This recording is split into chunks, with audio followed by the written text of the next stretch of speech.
இறை இயேசுவில் அன்பார்ந்தவர்களே, உங்கள் அனைவரையும் நம் ஆண்டவராகிய இயேசு கிறிஸ்துவின் பெயரால் வாழ்த்துகிறேன். ஆண்டவருடைய விண்ணக ஆற்றல், விண்ணக மகிமை, விண்ணக வல்லமை நம்மோடு, நம் வாழ்வோடு தங்கி இருப்பதாக, நம்முடைய குடும்பத்தோடு தங்கி இருப்பதாக.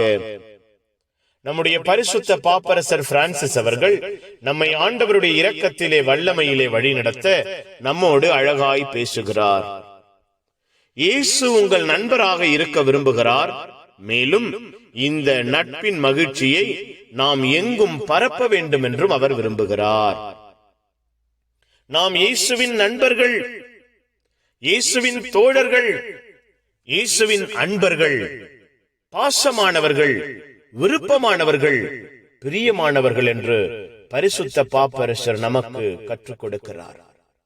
அந்த பாசத்தை, அந்த பிரியத்தை, விருப்பத்தை, நட்பை, தோழமையை நாம் மற்றவருக்கு பகிர்ந்தளிக்க கூடியவர்களாக, அதை சாட்சியாய் எடுத்துரைக்கிறவர்களாக நாம் மாற வேண்டும் என்று நம்முடைய பரிசுத்த பாப்பரசர் நம்மோடு அழகாய் பேசுகிறார்.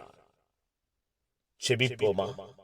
எங்கள் அன்பான தந்தையே, நன்றியப்பா. வாழ்க்கையிலே திக்கற்ற நிலையில் வாழ்ந்து கொண்டிருக்கிற எங்களுக்கு, கைவிடப்பட்ட நிலைமையிலே போராடி கொண்டிருக்கிற எங்களுக்கு உம்முடைய அன்பின் தோழமையும், ஆசீர்வாதத்தின் இரக்கமும், பரிசுத்தமான பாதுகாப்பும் எங்கள் பரிசுத்த பாப்பரசர் வழியாய் கிடைக்கிறதே. நன்றியப்பா. எங்கள் பாப்பரசரை ஆசீர்வதியுங்க. எங்களுடைய பாப்பரசர் திடமடைவாராக, பலமடைவாராக, ஆரோக்கியம் பெறுவாராக. அப்பா, எங்கள் பாப்பரசர் கூறுகிற அந்த நட்பின் மகிழ்ச்சியிலே, இயேசுவோடு இருக்கிற தோழமையிலே நாங்கள் வளர, வாழ எங்கள் ஒவ்வொருவரையும் இந்த நாளிலே ஆசீர்வதிப்பீராக. அந்த நட்பை, மகிழ்ச்சியை நாங்கள் எல்லாருக்கும் அறிக்கையிட, சாட்சியாய் பகிர்ந்து கொள்ள எங்கள் வாழ்வை பொறுப்பெடுங்கப்பா. எங்கள் குடும்பங்களை பொறுப்பெடுங்கப்பா. எங்கள் குடும்ப சூழ்நிலைகளை பொறுப்பெடுங்கப்பா. கூடவே இருந்து வழி நடத்துங்க. புனிதர்கள், மறை சாட்சிகள், நாங்கள் ஒவ்வொருவரும் ஆண்டவரின் சாட்சிகளாய் திகழ எங்களுக்காக பரிந்து பேசுங்க.